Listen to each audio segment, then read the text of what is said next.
o pessoal tá aqui tudo te ouvindo, tu fica falando mal dos outros.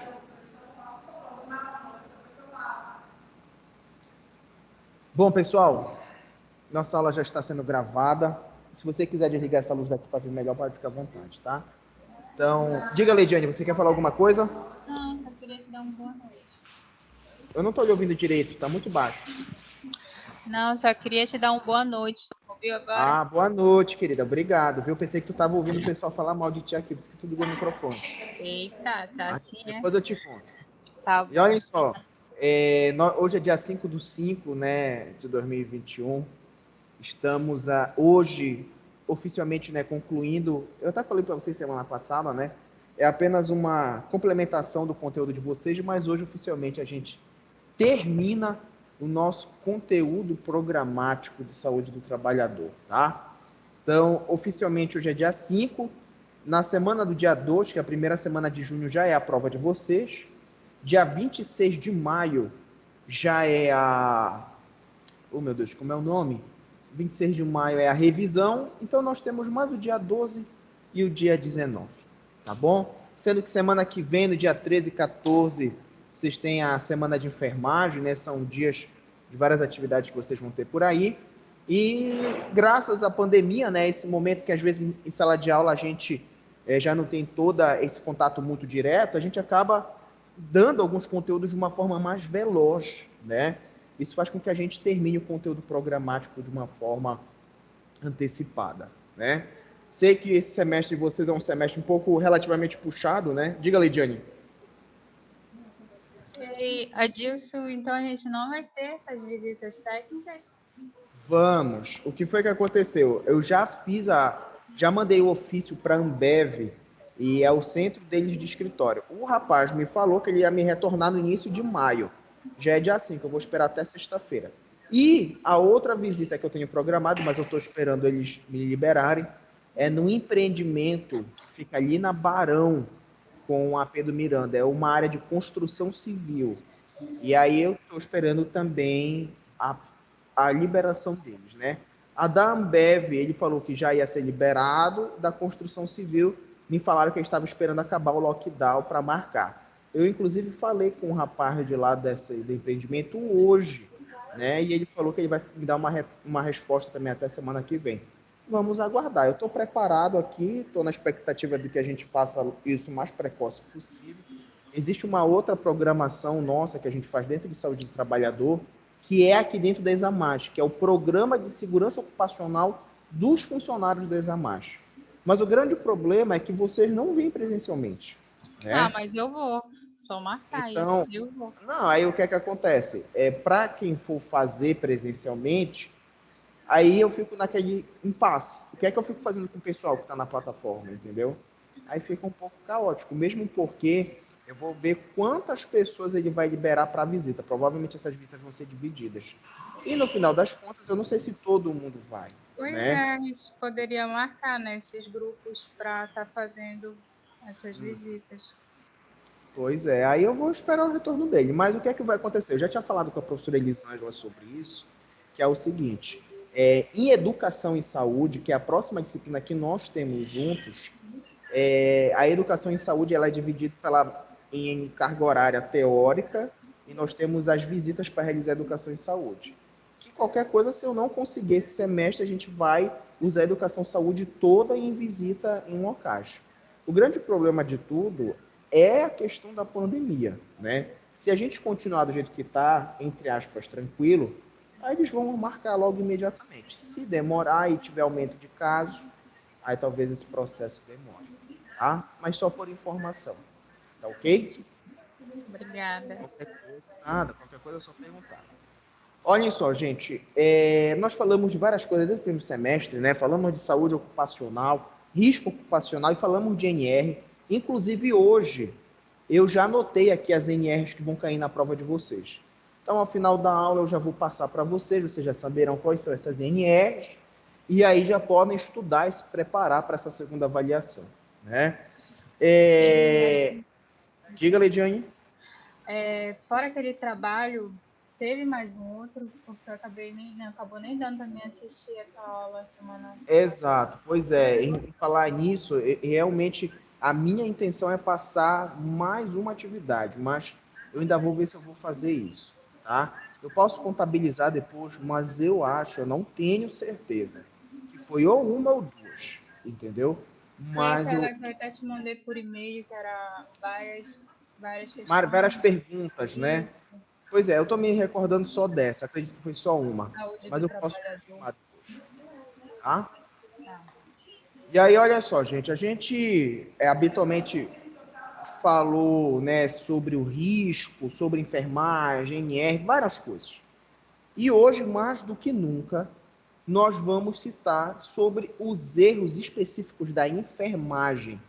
Vamos falar sobre o que a enfermagem tem enfrentado, né, ao longo desse processo todo que envolve, né, a segurança do trabalhador, né, que envolve entre outros elementos, tá? Eu vou espelhar aqui o slide de vocês, o slide para vocês, na verdade. Só fazer um comentário aqui, essa foto da Carla Juliane é muito bonita, né? Muito legal, parabéns. Tá, né? Gente, vocês estão conseguindo ver os slides, sim ou não? Sim. Sim, perfeito. Então, olhem só. Nós vamos começar agora falando sobre algumas informações importantes que a gente tem no mundo, no Pará, entre outros em geral. Então, olhem só. Superbactéria KPC é a atual vilã dos hospitais no Brasil. A KPC não é mais mortífera que outras superbactérias. Superbactéria NDM mobiliza o Ministério da Saúde no Rio Grande do Sul. Essas notícias são notícias que fazem parte do cotidiano da maioria dos profissionais que trabalham no ambiente hospitalar. Eu acredito que talvez alguns de vocês, ou na verdade todos, né, já ouviram falar sobre superbactérias. Essas superbactérias, elas possuem essa denominação pelo fato de terem criado ao longo do tempo, né, dos anos, resistências, né, perante o que a gente tem no ambiente que a gente vive. Por exemplo, criaram resistência para temperatura, criaram resistência para pressão e resistência principalmente para medicamentos. Nós vivemos hoje um impasse, né? Como é que eu vou dizer para vocês? Uma situação onde a gente liga a televisão e escuta orientações que falam o seguinte: não use medicamentos em livre demanda. Não utilize antibióticos, né, em livre demanda. Por que será que essa informação ela é tão importante para a gente? Por que agora eu estou com dor de garganta, eu não posso simplesmente pegar um antibiótico, né, e tomar? Né? Ó, nosso amigo ali, eu estou com dor de cotovelo, vou lá tomar um antibiótico, né? Não vai adiantar. E é perigoso. Porque, gente, as bactérias, elas aprendem, entre aspas, uma forma de se proteger enquanto aquele agente agressor. Então, por exemplo, se a medicação ela quebra a parede celular daquela bactéria, ela aprende a como proteger a parede celular melhor. Quanto mais você utiliza medicamentos antibióticos, por exemplo, mais rápido as bactérias vão aprender a se defender. Isso não significa, gente, professor, e se a gente usar aquele remédio, será que isso não acontece? Isso independe de qualquer remédio. Significa dizer que em qualquer momento da história da sociedade, se você fizer um uso contínuo de um antibiótico, as bactérias que ele combate vão ficar resistentes a ele. Isso significa dizer que, com o passar dos anos, as empresas farmacêuticas precisam criar e atualizar novos medicamentos para enfrentar essas superbactérias. Por que isso é importante para a gente discutir na enfermagem? Por que isso é importante da gente discutir em saúde do trabalhador? Hoje o enfermeiro trabalha, né, em áreas de isolamento, em hospitais que lidam com tratamento de doenças infecto-parasitárias, né? E aí eu vou dar um exemplo para vocês. Quando você vê um isolamento dentro de um hospital, como é que costuma ser esse isolamento? Nós temos uma sala, né? Onde o paciente, a gente tem um leito do paciente, e nós temos uma antessala, né? Que é onde tem a torneira, o material detergente e tudo mais. O indivíduo ele deve usar uma roupa especial. Nós temos, dependendo da bactéria ou micro-organismo que ele tenha, nós temos um sistema que filtra o ar, né? É uma tecnologia fora do comum. Perfeito. Se agora, né, são 7h30 da noite, eu levasse vocês, por exemplo, lá no Hospital Barros Barreto e falasse assim, gente, vamos lá no andar da DIP, que é de doenças infecto-parasitárias. Tá bom. Tem gente com tudo lá, HIV, meningite, entre outros. Você olha para um lado do corredor, é o lado todo masculino. Você olha para o outro lado, é todo feminino. A primeira sala que tem em cada corredor daquele é o isolamento de lá. Só para vocês terem ideia, o isolamento de lá é como a nossa sala de aula, né? E a porta nem fecha. Então, quando você passa pelo corredor, você fica a aproximadamente 3 metros de um paciente que tem uma superbactéria. E não só uma pessoa.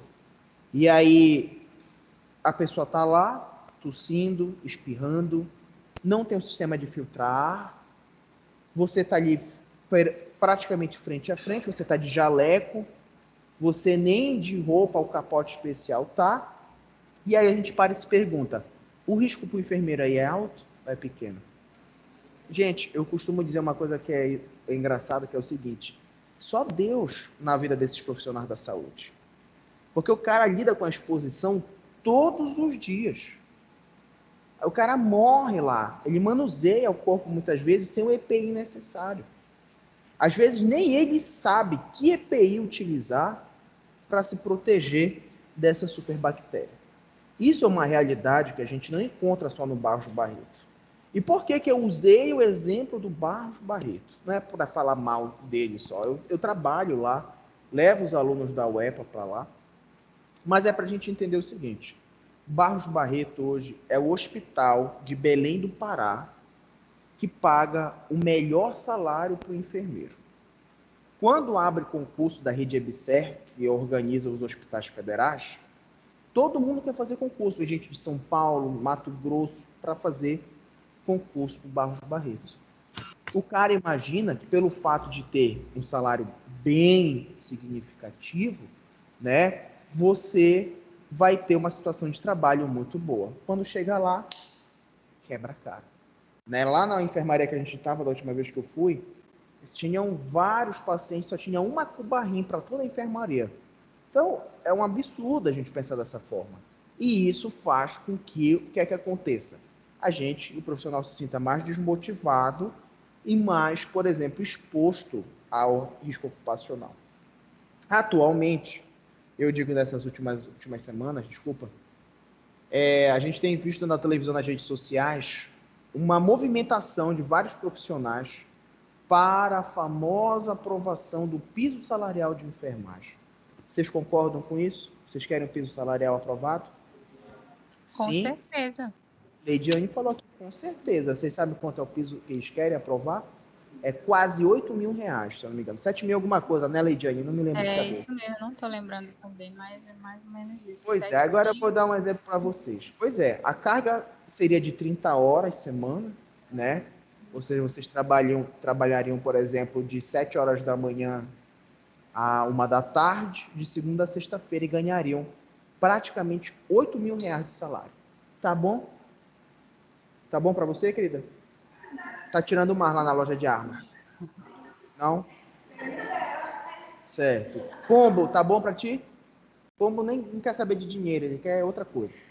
E aí, o que é que acontece? Olha os comentários, por favor. E aí, o que é que acontece? A aprovação do piso salarial da enfermagem, ela tem vários significados. Um é o respeito pela profissão, que isso todo mundo deve ter. E o outro é assegurar o que a gente chama de dignidade profissional. Vamos imaginar que hoje alguns enfermeiros ou técnicos precisam trabalhar em 3 hospitais diferentes para ganhar um valor que relativamente não se compara aos gastos que a gente tem hoje em dia. Supermercado é barato? Não. Será que a gente não tem pessoas que gastam mais ou menos R$ 1.000 por mês de supermercado? Deve ter. Porque a gente vai no supermercado e quer comprar um negócio, está caro. Hoje, só para vocês terem ideia, o alimento mais barato, pronto, era a carne em conserva. Sofreu um aumento de quase 300%. O cara não tinha o que comer, ele pegava uma moeda na rua e comprava uma carne em conserva. Por R$ 1, às vezes. Hoje em dia ele não faz isso. E aí, por que que a gente... Pois é, o ovo era 10 centavos, né? Hoje, absurdamente maior. Então, o piso salarial de enfermagem vai fazer com que o enfermeiro tenha a possibilidade dele exercer uma menor carga horária de trabalho, respeitando um salário digno que respeite ele e dê a oportunidade dele ter o quê? O descanso mental e físico. Aqui na sala de aula nós não temos nenhum técnico que trabalha, né, em hospital. Trabalha em hospital? Não. Aqui provavelmente sim, eu acho que o Alan Diego trabalha, né? Outros, Trabalho, professor. Cleidiane, né? Então, o que é que acontece? Nós também temos a aprovação do piso que busca, né, a valorização do técnico do auxiliar de enfermagem. Eu não estou pedindo para vocês falarem, Cleidiane nem Alan, mas provavelmente a aprovação do piso salarial do técnico de enfermagem hoje deve representar 2 ou 3 vezes o salário que os nossos amigos recebem em um hospital, né? Então, já pensou a gente chegar para a Cleidiane e falar: Cleidiane, você pode sair agora de 3 hospitais que você trabalha para trabalhar só em um e ganhar mais ainda. Tava bom, Cleidiane, sim ou não? Tava ótimo, né, professor? Porque estou me matando em escala extra, porque além, vocês viram o protesto que teve em frente à Beneficente, que eu trabalho lá, Sim. Entendeu? Além da gente já ser pouco, eles descontam, dão faltas para a gente indevidas, entendeu? Então a galera tipo que se reuniu em protesto e a gente tem que fazer escala extra para poder suprir, porque R$ 1.200, bem dizer, só o supermercado, não dá para nada. Exato. E aí, o que é que acontece, né? A gente para e pensa da seguinte forma. Muitas vezes que a gente fala de contaminação do profissional, de uma superbactéria que ele adere, da Covid, que muitos profissionais pegaram ao longo da pandemia, a gente tem que entender que isso não é um reflexo apenas da gravidade da doença ou da bactéria. Isso tem a ver com o estado profissional do indivíduo. Sobrecarregar a enfermagem hoje é expor a mesma a todos os riscos ocupacionais que nós temos. Risco de acidente, risco biológico, né? Risco ergonômico. Então, nós estamos numa luta agora por um ideal que provavelmente, na minha opinião, vai mudar a cara da enfermagem. Agora eu vou fazer uma pergunta sincera para vocês. Vocês acham que vão aprovar essa PL, sim ou não? Eu acho difícil, professor. Pode até aprovar, mas não com esse valor. Eles podem entrar em acordo, mas eu acho que com esse valor, eu acho que está difícil. Se conseguir. Né? Perfeito. Diga, Silvana, você ia falar? Que eles não vão aprovar. Pois é, né? Vão deixar de novo na gaveta. Já está tanto tempo essa Eu PL. vou dizer eu queria muito que isso acontecesse, mas eu também acho que vai haver, né, algo bloqueando muito essa situação. O nosso conselho, que é o Conselho Federal de Enfermagem, ele é o maior conselho que nós temos no Brasil. Significa dizer, né, em número de inscritos. Significa dizer que a gente tem muito enfermeiro, técnico e auxiliar no Brasil todo. Já pensou o que é quadriplicar o salário desses profissionais em hospitais, principalmente no nível particular? Isso é um evento muito grande, né? Mesmo porque, gente, você quando aumenta o salário do enfermeiro de R$ 3.000 para R$ 8.000, não é só o valor daquele salário que aumenta, é o INSS dele que aumenta, é o FGTS dele que aumenta, né? Então você vai ter é o 13º dele que aumenta, outras condições. Se acontecer de aprovarem essa PL, né?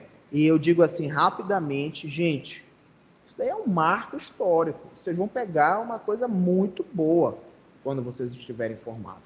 Mas vamos esperar e torcer para que em algum momento essa situação ela seja produtiva, né? Positiva para todos nós.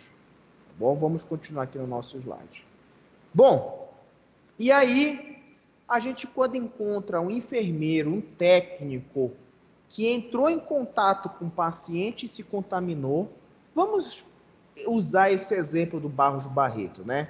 O Barros Barreto está lá com isolamento que a porta não fecha, não tem antessala, o enfermeiro ele não tem um equipamento de proteção individual, mas mesmo assim ele assume a responsabilidade e, em vez de deixar aquele paciente desamparado, ele vai lá e efetiva assistência de enfermagem. E aí, gente, ele adoece. E de quem é a culpa, afinal? A culpa é do hospital? A culpa é do enfermeiro? Ou a culpa é do doente, que não era para estar lá com essa superbactéria? O que é que vocês acham? Culpa do hospital, aqui a nossa amiga falou.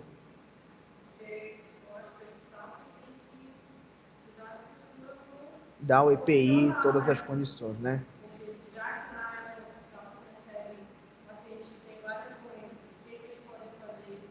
Uhum. Exato. É.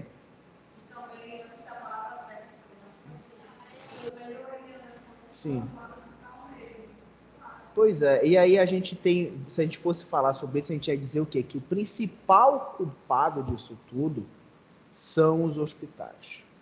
Mas a enfermagem, ela não é totalmente inocente dentro desse princípio. Professor, o profissional, ele tem o direito de se negar a realizar atividade caso não haja EPI? Sim, nós já falamos sobre isso.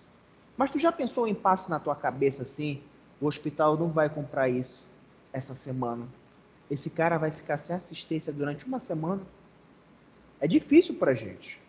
Porque a gente quer se proteger, a gente quer o nosso direito respeitado, mas a gente pensa no outro que tem sofrimento, né? E aí, por exemplo, o que é que a gente faz? A gente deixa o outro morrer, mas garante o nosso bem-estar? Ou a gente faz o que a gente pode e se arrisca? É complicado. É muito difícil a gente apontar o dedo como nessa imagem e dizer, ó, culpa da enfermagem. Adoeceu porque quis.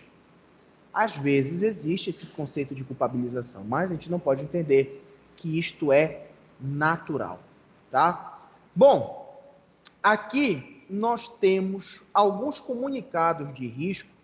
Isso aqui são só alguns alertas, né, que nós temos divulgados pela OPAS, que é a Organização Pan-Americana da Saúde, e pela OMS, que é a Organização Mundial da Saúde, né, que falam sobre o surgimento de novas superbactérias, né? Eu já contei para vocês algo que eu vou contar agora, mas como eu não tenho certeza, e como é importante a gente sempre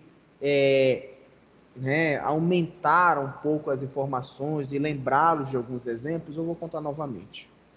Há alguns tempos atrás, aqui em Belém do Pará, eu acredito que eu até contei, muitas pessoas estavam desenvolvendo infecção na garganta, né? Por uma amidalite cruel, né? E olha, tomava um remédio, era a avó que melava o dedo, né? Pegava o algodão, botava, como é o nome? Copaíba, né? E metia na garganta, andiroba, não me lembro o que era. Andiroba e Copaíba. Andiroba e copaíba. E aí, para tratar, né? E olha, até assim que era bom, mesmo assim ficava difícil. Nós temos um grande otorrino laringologista aqui, que é o Dr. José Augusto, né? E ele participou na época, não sei se era um projeto dele de mestrado ou doutorado, e ele tentou abordar porque houve um aumento tão grandioso de pessoas com infecções severas na garganta por causa naquele período específico em Belém, né? Durante o estudo dele, ele diagnosticou o seguinte, que a maioria das bactérias que estavam causando, né, essa infecção na garganta, elas eram bactérias do sistema reprodutivo. O que significa isso, Pum? Bactéria do sistema reprodutivo na garganta, né? Isso significa dizer que as pessoas estavam, olha só, realizando sexo oral e não tinham o menor nível de higiene depois de lavar a garganta, escovar os dentes ou coisas do tipo. Isso foi o que ele apresentou no estudo dele. O que é que isso significa? Descuidado. Isso é verdade. Hoje tu tá ali numa festa, tu encontra alguém, tu beija na boca, tá tomando birita e beija na boca de novo. Dificilmente alguém tá preocupado. Ah, peraí que eu vou botar um enxaguante bucal aqui na garganta para matar o que tem. Isso não existe. Aí o cara lá se enrola com um homem, com uma outra mulher, vai pro carro, aí quando vê, aconteceu de tudo.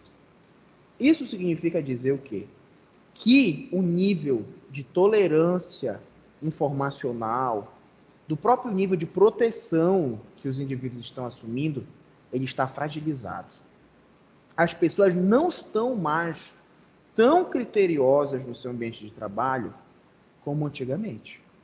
E eu já falei para vocês aqui que lá na Santa Casa, eu já vi uma mulher vendendo salada de fruta, a caixa do leite condensado aberta na mochila e ela andando pela Santa Casa. E a técnica de enfermagem ganhava uma salada de fruta de graça para deixar ela vender para todo mundo lá. Já pensou? Técnica se vendendo por uma salada de fruta, colocando em risco a vida de várias pessoas dentro do ambiente hospitalar, inclusive a dela. Então, nós precisamos entender que dentro desse critério que eu falei para vocês, é necessário a gente reinventar o que nós chamamos de educação continuada ou até educação em saúde. É preciso a gente modificar a nossa forma de exercer a nossa profissão. Porque quanto mais for a variação de bactérias e vírus, né, mais a gente vai estar exposto a situações de risco. O que foi que aconteceu com o Covid-19? Onde foi que o Covid-19 surgiu? Onde foi, Pombo? Exato, lá no mercado de Wuhan, na China, né? E aí os estudos provam que isso foi uma interação genética entre alguns animais comuns de lá, né? Outros pesquisadores dizem que a cada 200 anos uma nova epidemia surge, né? E se a gente viveu essa agora, né? Por favor, só daqui a 200 anos outra. Nós não estaremos mais vivos daqui a 200 anos. Mas eu pergunto uma coisa para vocês. Será que é possível a gente evitar essa nova pandemia? Será que a natureza, como ela é indomável, ela vai criar uma forma da gente adoecer novamente e passar por uma pandemia muito mais grave do que a Covid-19? Pois é, existe uma coisa curiosa aí. A natureza vai fazer isso, vocês podem ter certeza. Ela sempre faz isso. Ao longo da história da humanidade, o homem sempre foi atingido pelas grandes pandemias. Qual é a grande diferença? Porque lá na Austrália a gente teve 5 mortos de Covid, por exemplo. Aqui no Brasil nós temos quantos mortos já? 200 mil, né? Mortos, eu acho. Por que Mais de isso 400 aconteceu? mil, eu acho. Oi, Carla, não entendi. Mais de 400 mil já. Mais de 400 mil, né? Eu estou desatualizado. Isso mostra como as pessoas precisam estar preparadas para lidar com essa situação, né? Quando a gente traz essa realidade para o Pará, a gente percebe que não existe isso. O profissional, ele é inteligente, ele sabe trocar uma sonda, ele sabe colocar o seu capote, ele sabe realizar um procedimento de acesso, mas a situação que envolve ele, o cenário que envolve ele, infelizmente não é de segurança, né? Quando você tem um paciente que está ali aglutinado com outros pacientes, quando você tem um profissional que não pode jogar sua máscara N95 fora, porque por enquanto não tem no hospital, e ele tira e depois pega e coloca, ele está exposto novamente ao risco. Então, isso nos mostra que a situação é muito crítica. E não é uma situação do profissional em si, é uma situação regional. Superbactéria, gente, existe nos Estados Unidos, na Europa, na Ásia, na África, na América do Sul, em qualquer lugar, né? Mas, diga, querida.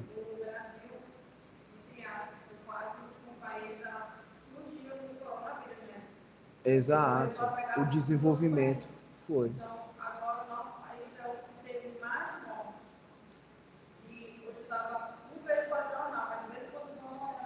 Sim.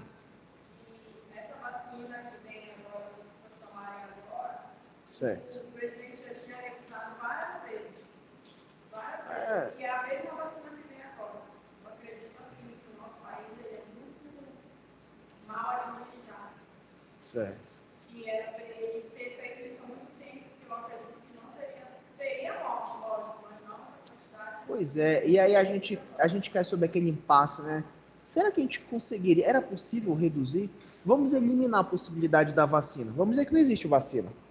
Sem a vacina, seria possível reduzir os números da doença? Sim. Sim. Nós temos o entendimento primário da educação coletiva, que é de prevenção.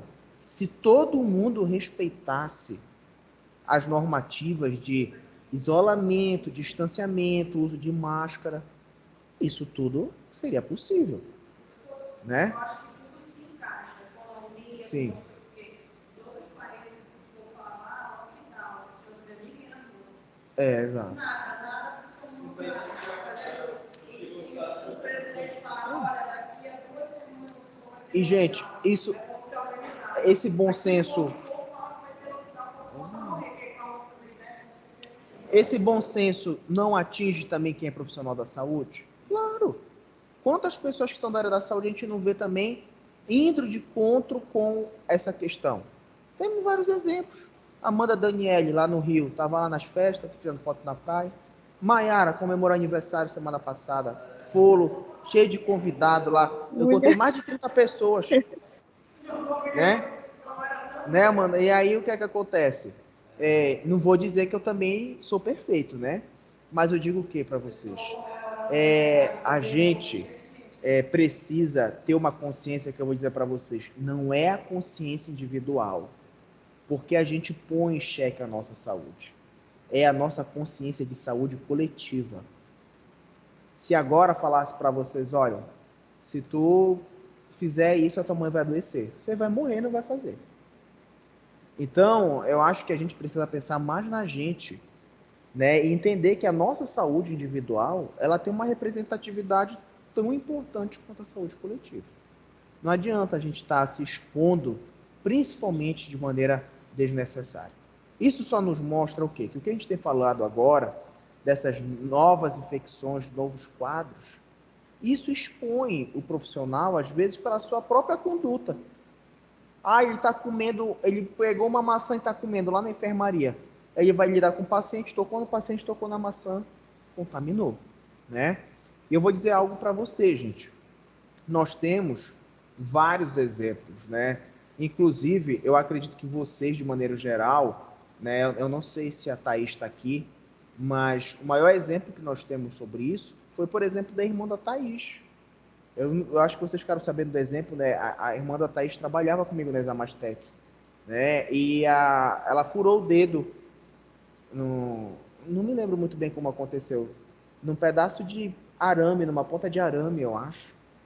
E aí, ela, quando me mostrou o furo, a gente não conseguia nem ver direito. Ela desenvolveu uma bactéria, né? Corroeu um pouco o osso. E ela teve que amputar uma falange do dedo, né? Então, por exemplo, às vezes você está lá no ambiente de trabalho, aí a pessoa fura o dedo, corta ali, pensa que não foi nada, e quando a gente vê, vira mais uma história que o povo conta por aí, né? Isso serve para que a gente aprenda um pouco mais que aquele entendimento, aquela informação que a gente teve lá no início do semestre, de que a maioria dos acidentes ocupacionais são provenientes de atos inseguros. A gente precisa mudar essa realidade. Nós não podemos mais estar assumindo esse papel. A gente precisa ser mais responsável dentro do ambiente de enfermagem. Professor, o salário tem culpa? Tem. Jornada de trabalho também tem culpa. Isso expõe muita gente. Mas nós também temos culpa dentro do processo onde nos falta um pouco mais de atenção e cuidado em determinados procedimentos. Tá bom? Vamos continuar aqui. Bom, o que é que a gente precisa enfatizar ou recomendar para esses profissionais corretos, né? Esses profissionais da enfermagem, técnicos, enfermeiros, entre outros, né? Enfatizar a importância da higienização das mãos para todos os profissionais da saúde, visitantes e acompanhantes. Vou dar um exemplo para vocês, tá, gente? Só por curiosidade. Vocês aqui na plataforma e aqui presencialmente, vocês já ouviram falar que a lavagem das mãos reduz 95% das possibilidades de infecção dentro do hospital? Já, né? Isso daí não é uma coisa muito nova. Eu, durante a minha faculdade, já escutava isso com muita frequência. Ótimo, já sabemos disso. Nós sabemos que antes e depois de cada procedimento de enfermagem, nós devemos lavar as mãos. Perfeito.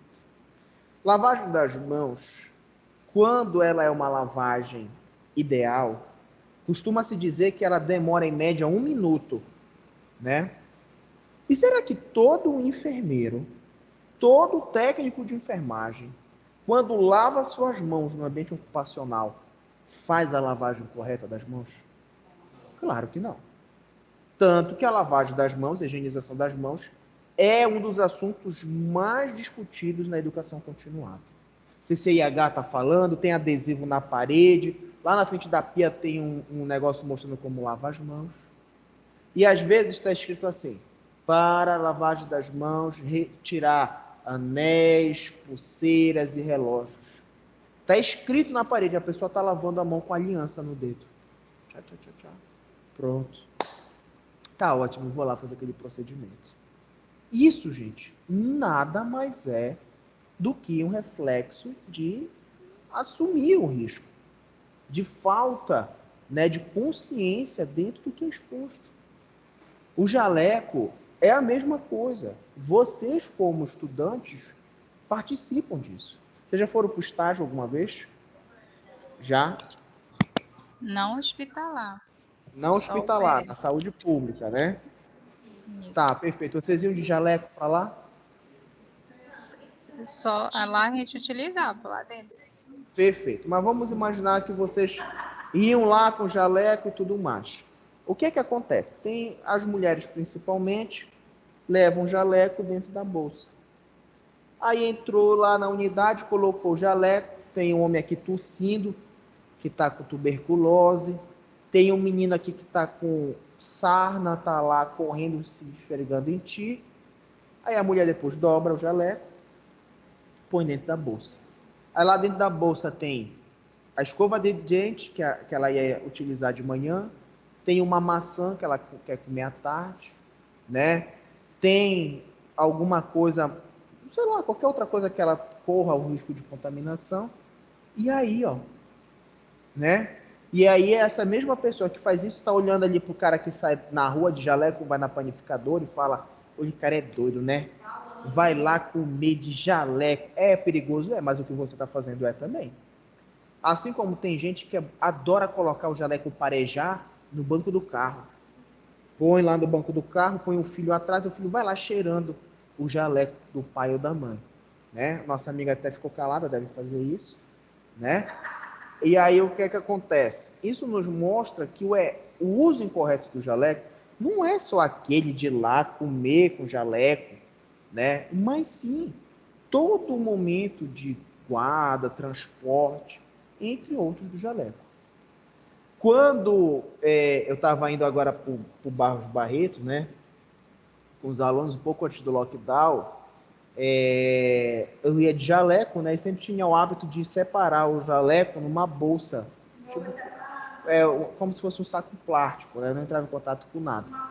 E aí eu sempre alternava e botava para lavar, né, o jaleco eu tenho 3, né, colocavam para lavar logo e utilizava o outro. Chegava em casa, eu retirava o meu tênis logo na porta com a roupa, levava para a lavanderia e tomava banho. Isso não é uma regra. Tem gente que chega em casa, se joga no sofá e fala, eu vou descansar um pouco, depois da novela eu vou tomar um banho.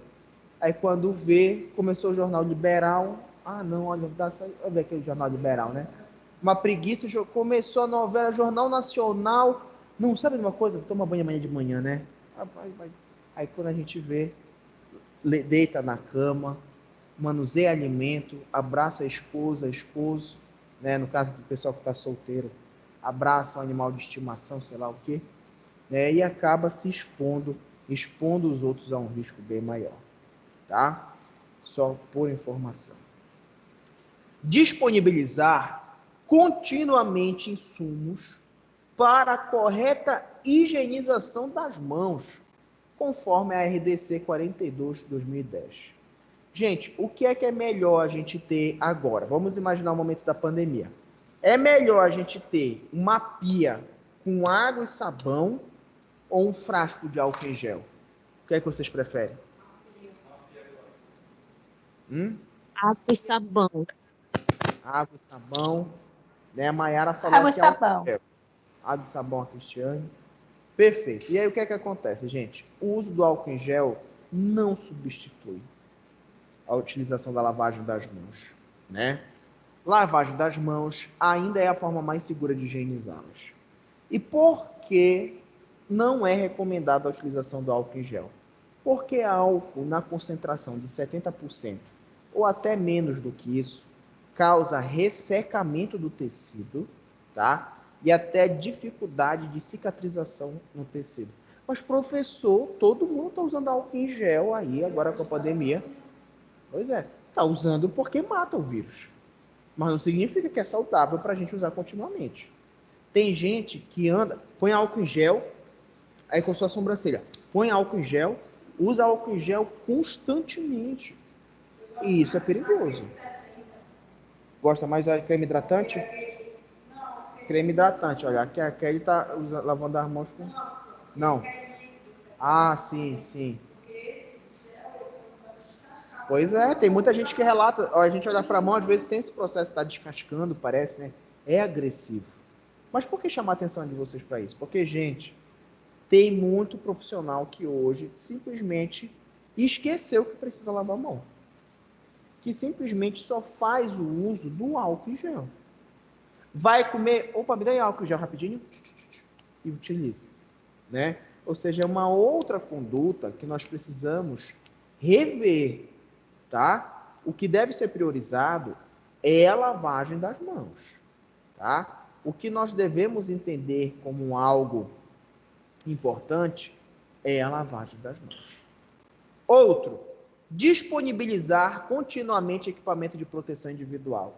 Gente, início da pandemia a gente viveu um boom, não tinha máscara, não tinha luva, não tinha oxímetro. Fui comprar uma caixa de luva lá para casa, que de vez em quando a minha esposa vai manusear alguma coisa forte, com comida e tal, ela põe uma luva. E aí cheguei lá, cheguei aqui no líder da DOCA, né, na farmácia, perguntei, moça, tem caixa de luva aí? Aí ela falou, tem sim, senhor. Eu falei, quanto é que tá? Ela, R$214. Aí eu fiquei pensando, será que essa mulher tá pensando que é a caixa, né? Tipo um lote com caixa de luva, né? Aí eu falei, certo, vem quantas? Aí eu perguntei assim, né? Não, a caixa vem com 100, né? 50. Falei, não, Era 100 caixas que ela estava te vendendo. queria me vender 100 caixas. Diga, Cris. Adilson, Oi. Diga. essa questão, né? Essa questão da lavagem da mão, além dela ser muito importante, né, para o dia a dia, é muito Sim. importante também a gente saber, né? Porque cai muito em prova de concurso também, a questão com dos certeza. minutos que a gente tem que fazer de lavagem das mãos, sobre álcool em gel. Então, é muito importante estudar sobre isso. Às vezes a gente não dá nada, acha que é só lavar a mão e tudo mais, mas não, é muito importante. É muito importante. E eu digo o seguinte, é algo que a gente nunca vai deixar de falar. Daqui a 50 anos se falará ainda sobre lavagem das mãos. Isso nos mostra que realmente nós precisamos estar bem íntimos desse assunto. Diga, Kelly, você ia falar o quê? Quando teve o primeiro estágio, quando eu vim para cá para mais, pediram para eles comprar um material, eu fui lá Certo. no Shopping da Saúde. Aí, como às vezes passa um curativozinho lá em casa, também, né? Aí eu comprei uma caixa de luva, eu comprei várias coisas. Sim. Você sabe quanto era a caixa de luva? Quanto? R$11. R$11, né? E não, e outra... Hoje, Sim. na época, eu acho que na pandemia da quarentena mesmo, chegou a custar mais de R$100. Hoje está uns 45. Gente, vocês não vão acreditar. Quando a pandemia estava surgindo, que eu me lembro que eu ainda via a gente no supermercado usando máscara, eu falava, esse pessoal é doido, né? Usando máscara ainda.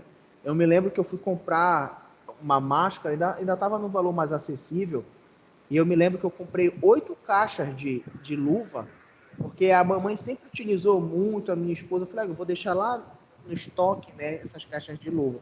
Comprei por esse valor, era uma coisa besta. Se eu soubesse, eu tinha vendido tudo agora, revendido. Já pensou? Comprar por 11, 12 reais e revender por 200 reais? Tava rico, não tava nem dando aula aqui. Sim, é exato. Diga, Silvana, você quer falar alguma coisa? Tá lembrando aqui que no começo eu tinha vergonha de andar de máscara na rua, achava, É. não posso assim não. Hoje é estranho a gente ver quem tá sem máscara, né? Verdade. Mas não se preocupa, que a Silvana, eu digo o seguinte, né? A gente tá, eu não queria assustar ninguém, né? Mas alguns estudiosos dizem, né? Diziam quando chegou a pandemia no Brasil que nós íamos viver 3 booms da doença, né? A gente acabou de passar pelo segundo. Eu espero que eles estejam errados. A gente não chegue no terceiro. Mas eu digo o seguinte: se esse terceiro vier, e sempre costuma ser pior um do que o outro, máscara vai bater 300 reais a caixa, né? Então é uma coisa assim fora do comum, infelizmente.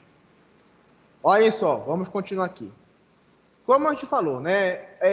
Quando a gente fala sobre também enfatizar as medidas gerais de higiene no ambiente, logicamente que é manter a higiene não só pessoal, mas principalmente a higiene local, né? De uma forma única, de uma forma que a gente possa entender que é um direito e dever nosso e dos pacientes ali presentes.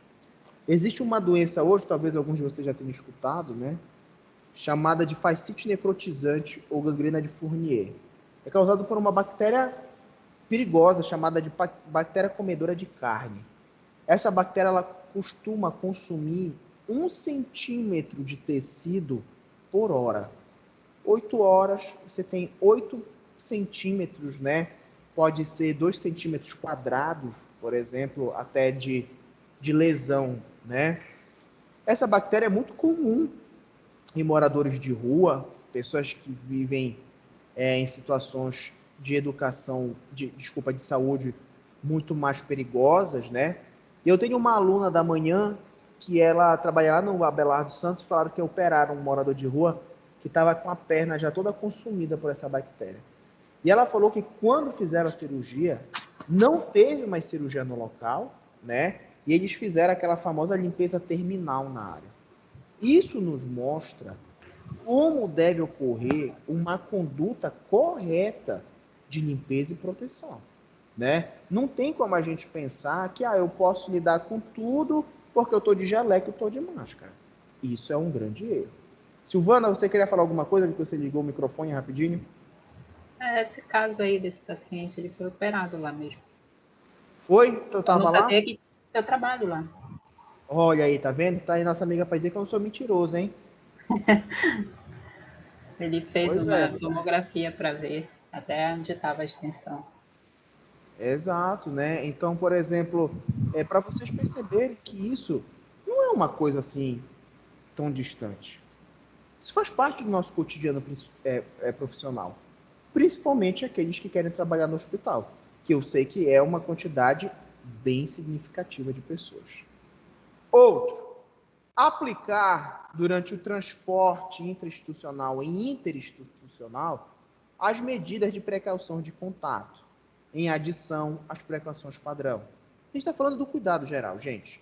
Estamos falando da proteção, do contato direto com os elementos que a gente tem. Sabe por quê? Vou dar um exemplo para vocês. Há um tempos atrás, eu estava levando os alunos do SENAC fazer um curso técnico de enfermagem para a Santa Casa. E aí a gente estava numa enfermaria pequena.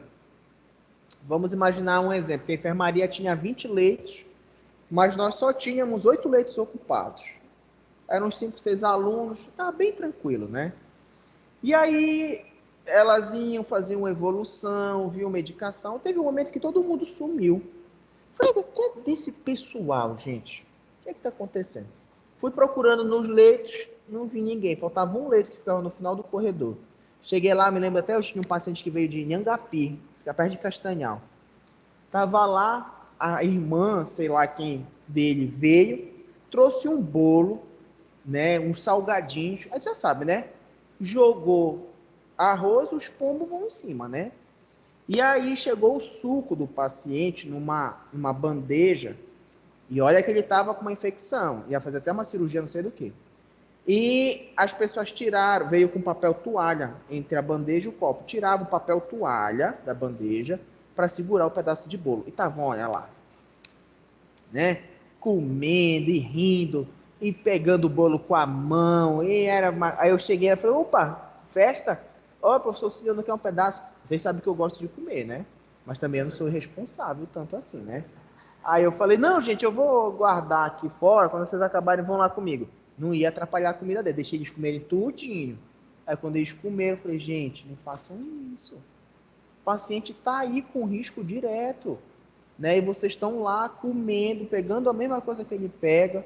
Vocês não sabem por onde esse alimento passou desde lá de Nhangapi, né? Qual foi o cuidado que teve com a comida? Ah, professor, mas o senhor nunca comeu uma coxinha de bicicleta? Já comi. Comi quando eu era adolescente, tinha 18 anos de idade, né? Hoje eu tenho mais cuidado com as coisas que eu como, né? E eu digo para vocês isso, né? O cuidado, ele vem de todas as formas. Tu chega lá no posto de enfermagem, eu não sei se a Silvana passa por isso, ou a Cleidiane, tem um maqueiro, aparece lá, olha, vocês querem um pão, vou lá na panificadora. Quando vê, parece um saco de pão, massa grossa, manteiga, lá no posto de enfermagem. É a gente abrindo o pão, passando manteiga, e come rápido porque já estão chamando. Aí não tem gente como, né? Aí a gente vai expondo o profissional a riscos desnecessários, tá bom? Comunicar, né, no caso de transferência intra-institucional e interinstitucional, se o paciente é infectado ou colonizado por micro-organismos multiresistentes. Eu digo para você, gente, será que a gente tem como olhar para a cara do paciente e falar, olha, esse paciente aí, meu amigo, tá lascado, tá lascado, né? Como se diz. Ele tá com tal coisa, ele tá com tal bactéria, ele tá tão... Não, gente, nós não temos como dizer isso, né? Então é muito importante que a informação que circula entre a UTI, as enfermarias, os ambulatórios, possam servir para a gente entender nosso paciente. Eu olho para vocês aqui na sala, eu posso afirmar que o pombo já teve hepatite? Posso? Não. Ah, professor, mas ele tem essa cara amarela. Mas não significa que ele tem hepatite, né? Então, o que é que acontece? Vou dar um exemplo para vocês. Alguns anos atrás, em Recife, também eu dou muito esse exemplo. Vocês sabem que Recife tem um dos melhores carnavais do Brasil, né? E aí, na saída do aeroporto, tinha um outdoor, assim, com um homem lá, assim, de short, sem camisa, assim, meio talhado, assim, que tem o meu corpo. Aí estava escrito assim, o melhor carnaval do Brasil é aqui. E tinha uma bandeira preta cobrindo o resto do banner, né? Aí as mulheres, os homens olhavam e falavam, velho, que o moleque é só gente bonita aqui. Aí tinha outro outdoor de uma mulher, também assim, de biquíni, né? Mesma coisa. Venha para o maior carnaval do Brasil. Quando foi na quinta-feira, véspera do carnaval, eles tiraram as faixas pretas, né? Aí estava escrito assim, mas não faça como fulano de tal. Aí tinha o nome do homem e da mulher que vieram para o carnaval e contraíram o HIV através de uma relação desprotegida. Aí todo mundo, meu Deus, esse homem tem HIV? Essa mulher tem HIV? Né? Porque, infelizmente, nós vivemos numa sociedade que conceitua uma pessoa como doente pela aparência dela. Né? Não, olha, aquele cara é bonito, ele tem até carro, esse cara não deve ter doença. Gente, pensamento retrógrado, né? Ah, olha, porque isso aqui, olha, porque aquela mulher ali, pelo amor de Deus, ela tem cara, ela deve ter tudo que é doença. Não existe isso, gente. E no ambiente hospitalar, isso acontece, né? Tem gente que olha assim pro paciente, fala, olha, rapaz, educado, né? Não deve ter nada. Chega lá, tá cheio de coisa. Diga.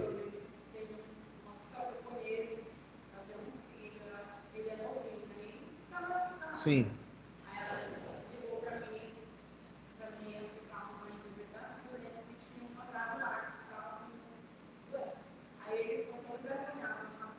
Sim.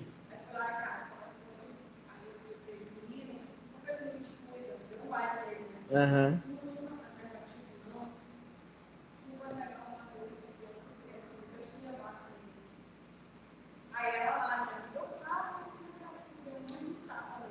E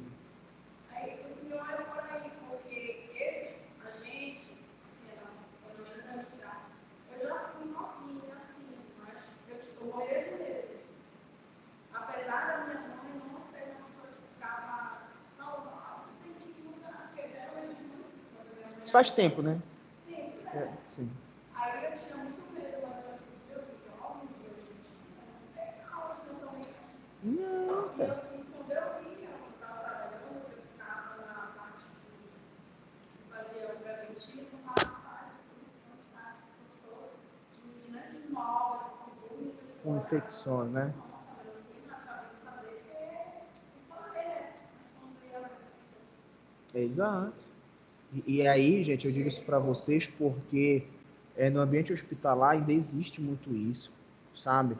Ainda existe muito esse critério de que, ó, eu quero ficar com aqueles pacientes, aluno vai para lá, o estágio, ele escolhe os pacientes pela idade.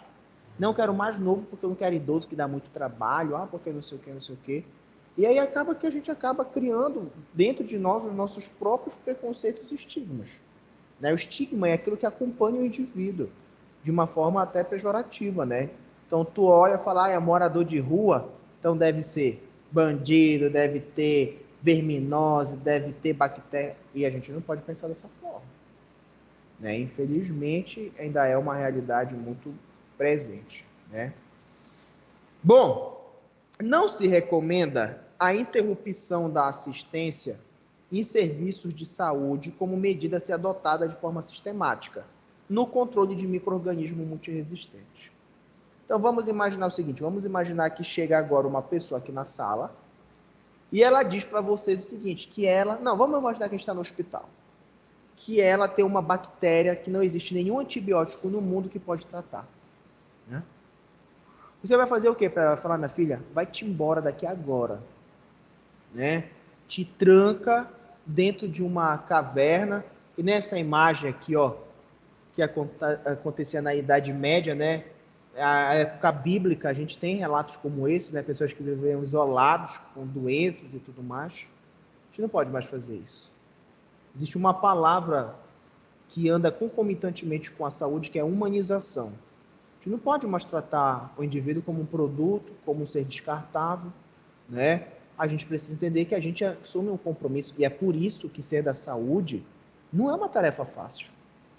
É muito complicado, né? E aí você precisa entender que não existe mais essa possibilidade da gente isolar esse paciente. De, olha, ele tem uma bactéria, não, eu não quero atendê-lo, não, deixa ele lá, ele vai morrer, que ele ainda vai suportar, né? Tem gente que pensa dessas formas. E aí a gente tem uma mulher muito importante, né, que surgiu dentro dessa discussão. Vocês já ouviram falar sobre ela, era Florence Nightingale, uma mulher de uma inteligência absurda, que pensou, falou e fez coisas na época dela que até hoje são exemplos, né? Essa imagem aqui mostra a Florence na época da Guerra da Crimeia, lá entre, que é o período dela, de 1820 a 1910 de vida. E aí ela percebeu que durante a guerra, os pacientes que ficavam próximos ao lixo tinham mais possibilidade de desenvolver infecções. E que, inclusive, os profissionais que lidavam com esses indivíduos, pacientes, tinham maior risco de adoecer também.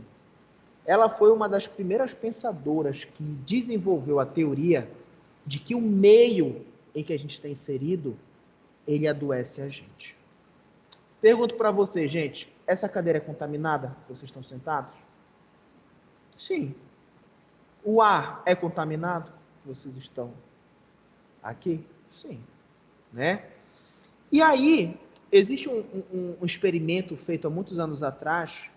Se eu contei isso para vocês, provavelmente foi lá no 5º semestre, né?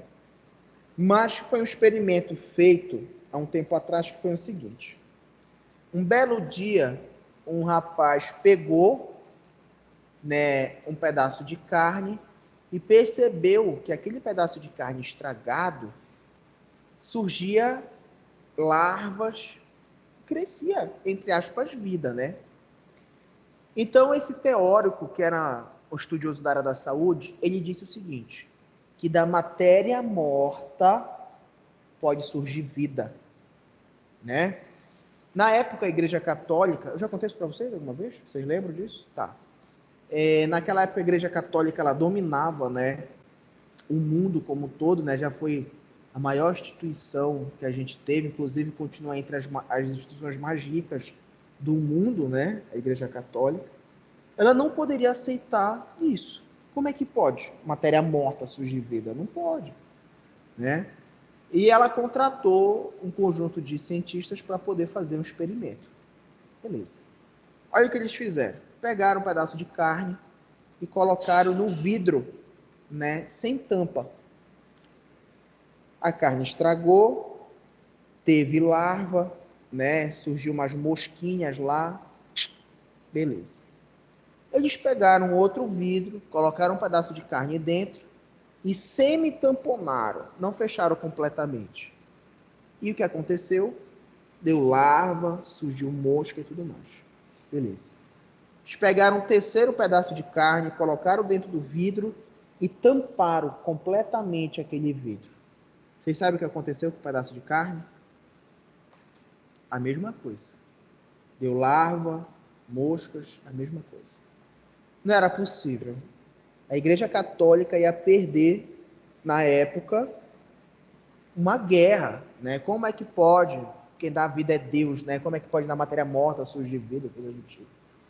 E aí, um belo cientista chegou e disse o seguinte: não é da matéria morta que está surgindo vida. O problema é que o ar que nós respiramos ele é extremamente contaminado. Então, o ar que está dentro do pote, o ar que nos cerca, ele é contaminado. Isso é verdade? Claro que é. O ar que a gente tem ovos de insetos, micro-organismos, entre outros.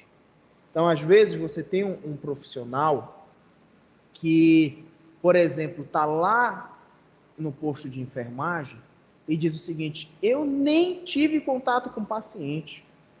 Não vou lá, não vou tomar banho, não vou lá, nem vou lavar meu jaleco hoje, porque eu nem me contaminei. Mentira. O ar está lá, né? Contaminado. As pessoas hoje em dia, infelizmente, ainda têm hábitos perigosos. Um deles é o espirro, né? Coisa mais importante era a pessoa, por exemplo, no ato de espirrar, abaixar a cabeça, proteger com as mãos, lavar as mãos imediatamente. O que é que as pessoas fazem hoje? Kelly, como é que tu espirra? Olha lá como a Kelly espirra. Ela levanta a cabeça, projeta o ar na altura das outras pessoas, né? Isso faz com que as pessoas tenham uma maior facilidade de respirar esse ar contaminado. Então vocês percebem como sempre é um fator puxando o outro, né? Um fator levando em consideração um risco direto, tá? Gente, eu sei que o nosso conteúdo ele não é muito longo, mas eu queria pedir para vocês uns 5 minutos para beber uma água, tá? Então me deem aí um minutinho rapidinho, eu vou beber uma água. Não é nada muito demorado, eu tenho só de eu pegar um copo de água e voltar, tá bom? Então só um tempinho aí, vão ao banheiro e bebo uma água rapidinho.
Vamos lá, gente, continuar agora, para a gente poder dar continuidade aqui.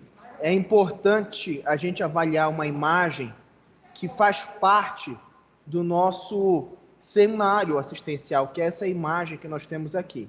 Só vendo que se deu tudo certo. Pessoal de casa, vocês estão conseguindo acompanhar? Estão, né?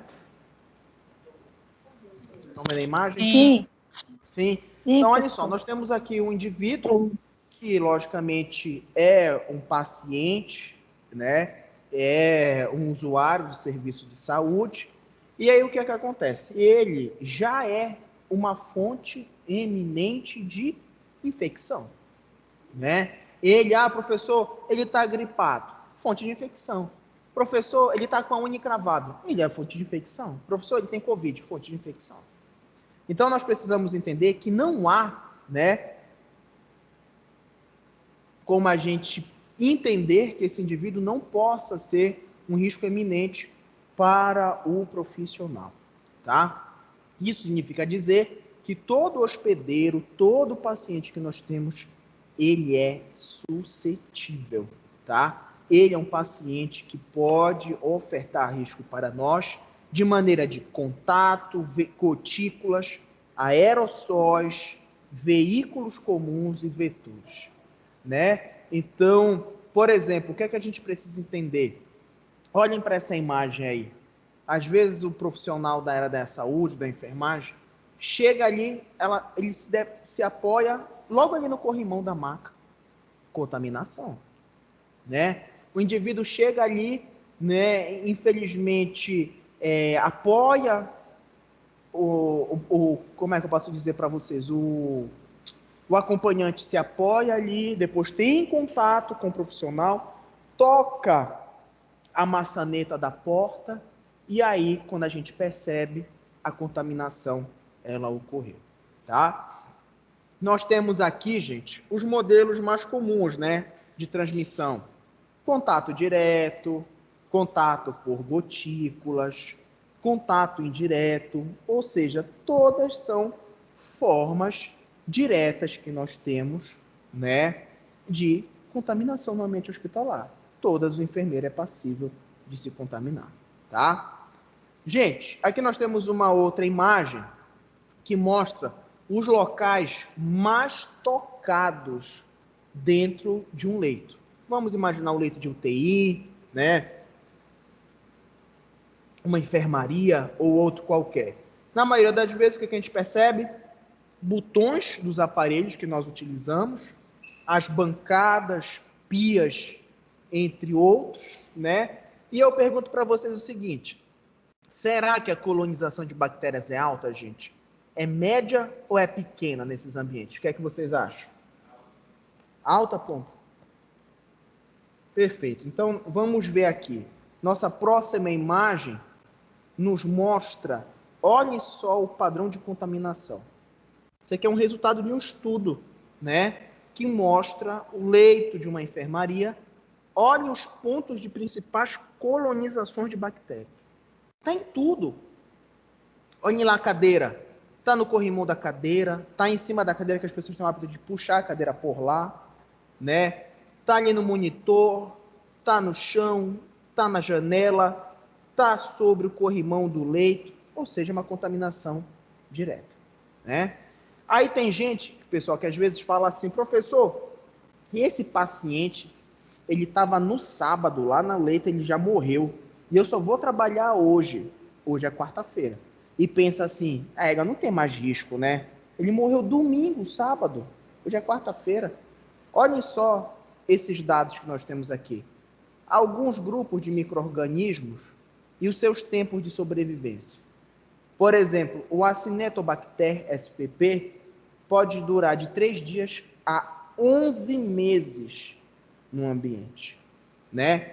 O Enterococcus pode durar de 5 dias a mais de 46 meses. Vocês têm ideia do que é isso? É praticamente 4 anos que ele pode ficar ali dentro de uma área.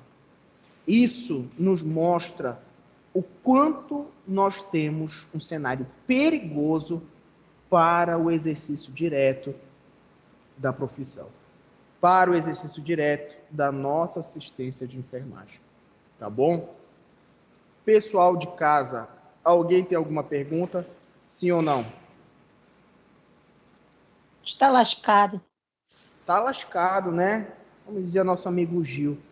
Mas olha, vou falar uma coisa para vocês, não só em relação ao conteúdo de hoje, mas de maneira geral, que é o seguinte.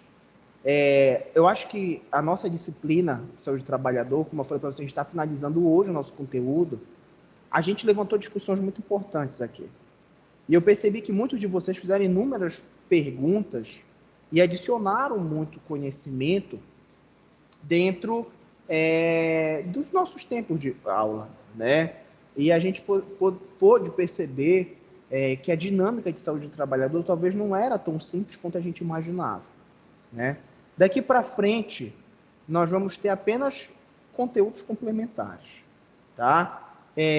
Provavelmente não estou dando certeza para vocês, mas talvez exista uma outra atividade, eu vou só contabilizar as que vocês fizeram, e isso significa dizer que vocês precisam estar nas próximas aulas aqui online, né? Vocês já perceberam que nós estamos finalizando, nós já não estamos cumprindo um horário tão grande assim, né, que possa cansar tantas pessoas, e nós estamos falando de assuntos bem dinâmicos, né, o que deixa a gente mais ligado. Queria agradecer a vocês, nós estamos aqui em mais um semestre junto, e agora concluindo, vamos nos encontrar, na verdade, no nono semestre, numa disciplina chamada Educação e Saúde, pelo menos eu acredito que sou eu que vou ficar com vocês, não tenho certeza, e já vai ser um semestre onde vocês vão pensar no TCC de vocês, e já vão estar se distanciando e se despedindo da ESAMAS. Agora, eu quero que vocês anotem as NRs que vão cair na prova de vocês, por favor. Já? Já, Ainda não. professor. Vou aguardar.